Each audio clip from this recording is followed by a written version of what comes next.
when you talk about him, the first thing you remember before his football is that aura. Ronaldinho, Ronaldinho had so much fans in his days as a footballer. That smile, that trademark smile, even when he doesn't do right. And to an extent, Austin J.J. Okocha has that. Kick sends the ball to the moon. You are angry in front of your television, and then he's smiling. Ronaldinho, Brazilian World Cup winner, has retired from football. What a story. What an experience he gave to football. Ronaldinho has not played for a professional team since leaving Fluminense in 2015. The 37-year-old started his career with Grêmio before moving to Paris Saint-Germain. You remember? And right there it says Austin J.J. Okocha was a mentor. After leaving Barcelona, the Brazilian also had a spell at AC Milan where he won the Serie A title in 2010 and 2011 season. But when you look at Ronaldinho, Austin, come on. Words fail me, literature fail me. Each time I try to describe this young man, he's a very fantastic player.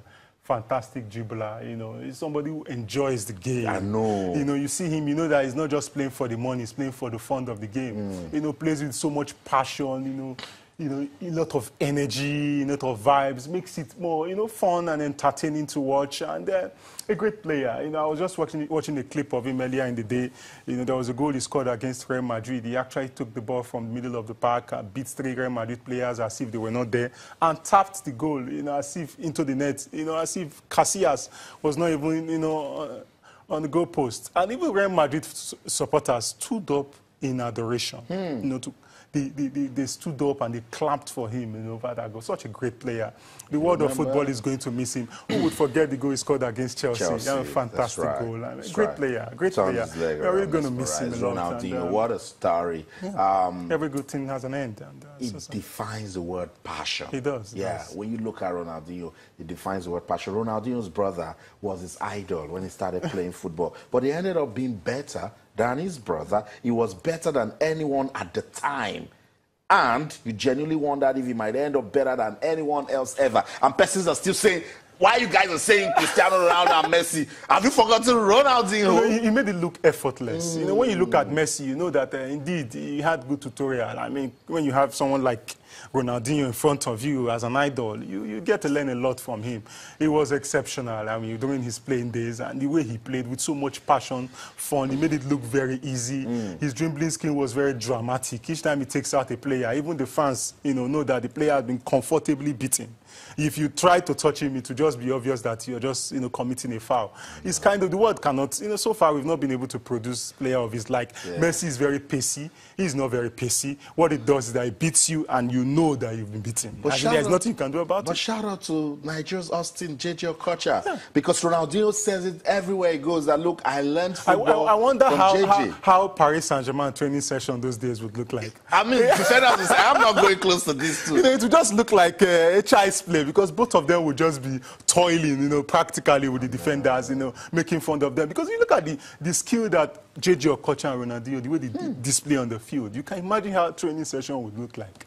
It would just look like, a child's play. And because that is where they do all the tricks, they perfect it.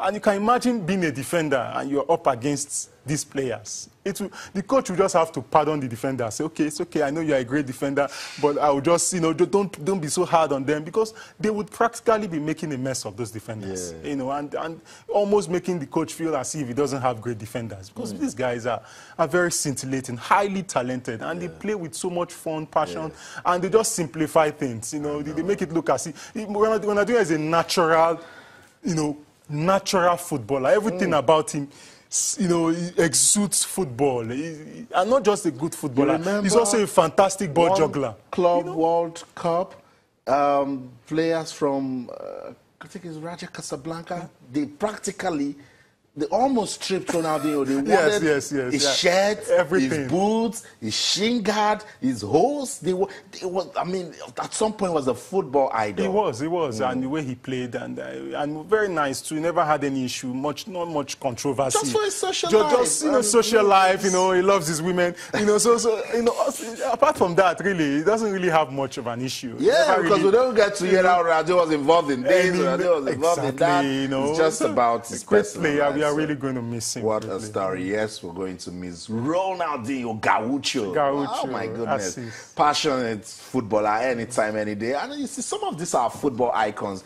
When you look at their lives, you can see that in sports, yes, impossible is nothing. For Ronaldinho and Austin J.J. Okocha, what's the easy way to get out of that trouble? Give it a smile. That's what they always did. They will always smile at it. Always. And they just showed us that look that they are having fun. Let's just wish Ronaldinho all the best. This is the same thing we said when George Weah was leaving football. Hey, today is president of Liberia. That's it. You take those qualities, just keep them, keep using them, and then to just open doors for you. Ronaldinho Gaucho will be missed. Football legend, anytime, any day. Let's get on with the show and talk about the Australian Open action going on right there in Melbourne.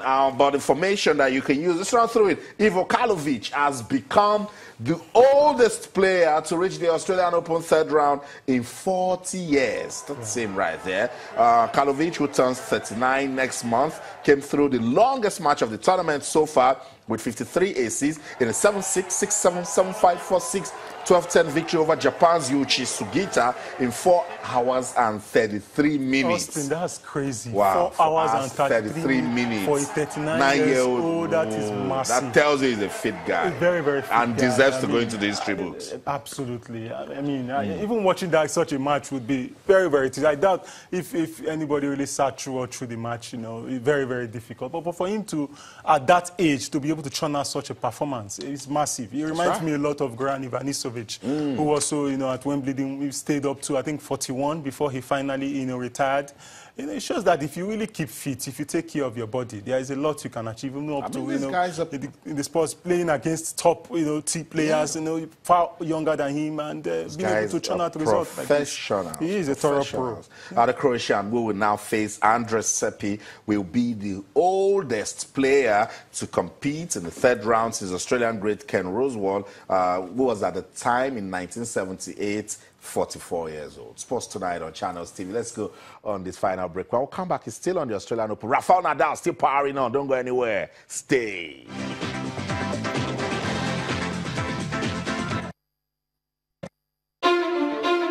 She's young. Hello and welcome to another edition of Hard Copy. She's fresh. The program will bring you the people behind the news. She's asking the questions that matter. Are you corrupt? Don't you think this is immoral? Of those who matter. I don't like money. What does restructuring mean? You are a thief. Explain it. Join Maokbe Ugu on Hard Copy, Fridays at 8:30 p.m. only on Channels Television.